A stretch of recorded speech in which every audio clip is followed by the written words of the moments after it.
ओम नमो भगवते वासुदेवाय।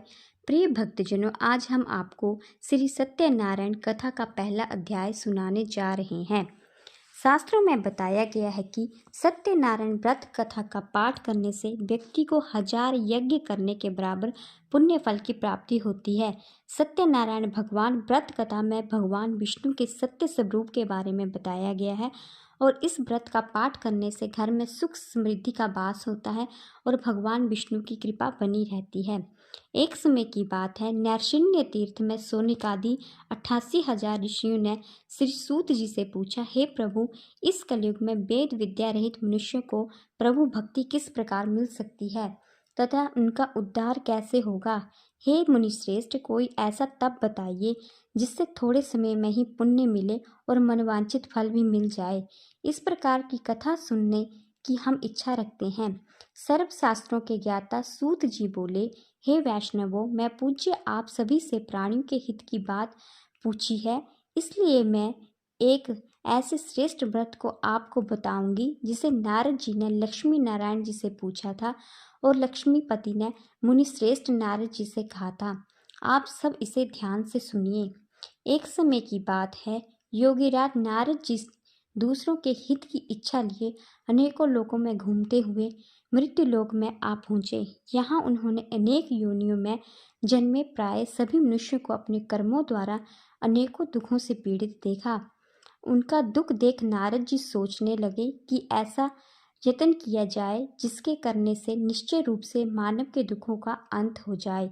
इसी विचार पर मनन करते हुए वह विष्णु लोक में गए। वहाँ वह देवों के ईश नारायण की स्तुति करते लगे, जिनके हाथों में शंख चक्र गदा और बाण थे, गले में वरमाला पहने हुए थे। स्तुति करते हुए नारद जी बोले, हे भगवान, आप अत्यंत शक्ति से संपन्न हैं, मन तथा वाणी भी आपको नहीं पा सकती है। आपका आदि मध्य तथा अंत नहीं है। निर्गुण स्वरूप सृष्टि के कारण भक्तों के दुख को दूर करने वाले हैं। आपको मेरा नमस्कार है। नारद जी की स्तुति सुन विष्णु भगवान बोले, हे मुनिश्रेष्ठ, आपके मन में क्या बात है? आप किस काम के लिए पधारे हैं, उसे निसंकोच कहें। इस पर नारद मुनि बोले कि मृत्यु लोक में अनेक योनियों में जन्मे मनुष्य अपने कर्मों के द्वारा अनेकों दुख से दुखी हो रहे हैं। हे नाथ, आप मुझ पर दया रखते हैं तो बताइए कि वो मनुष्य थोड़े प्रयास से ही अपने दुखों से कैसे छुटकारा पा सकते हैं। श्री हरि बोले, हे नारद, मनुष्य की भलाई के लिए तुमने बहुत अच्छी बात पूछी है, जिसके करने से मनुष्य मोह से छूट जाता है।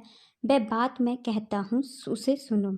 स्वर्ग लोक व मृत्यु लोक दोनों में एक दुर्लभ उत्तम व्रत है जो पुण्य देने वाला है। आज प्रेम वश होकर मैं उसे तुमसे कहता हूँ। श्री सत्यनारायण भगवान का ये व्रत अच्छी तरह विधान पूर्वक करके मनुष्य तुरंत ही यहाँ सुख भोग कर मरने पर मोक्ष पाता है। श्री हरि के वचन सुन नारद जी बोले कि उस व्रत का फल क्या है और उसका विधान क्या है। ये व्रत किसने किया था, इस व्रत को किस दिन करना चाहिए, सभी कुछ विस्तार से बताएं। नारद जी की बात सुनकर श्री हरि बोले, दुख व शोक को दूर करने वाला, ये सभी स्थानों पर विजय दिलाने वाला है।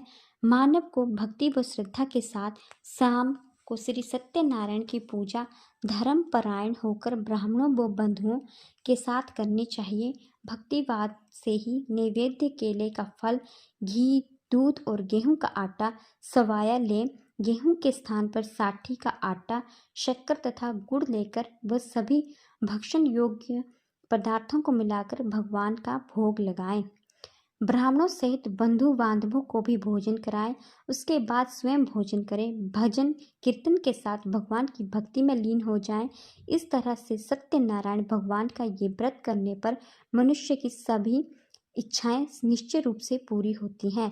इस कली काल अर्थात कलयुग में मृत्यु लोक में मोक्ष का यही एक सरल उपाय बताया गया है। श्री सत्यनारायण व्रत का पहला अध्याय संपूर्ण। बोलिए श्री सत्यनारायण भगवान की जय।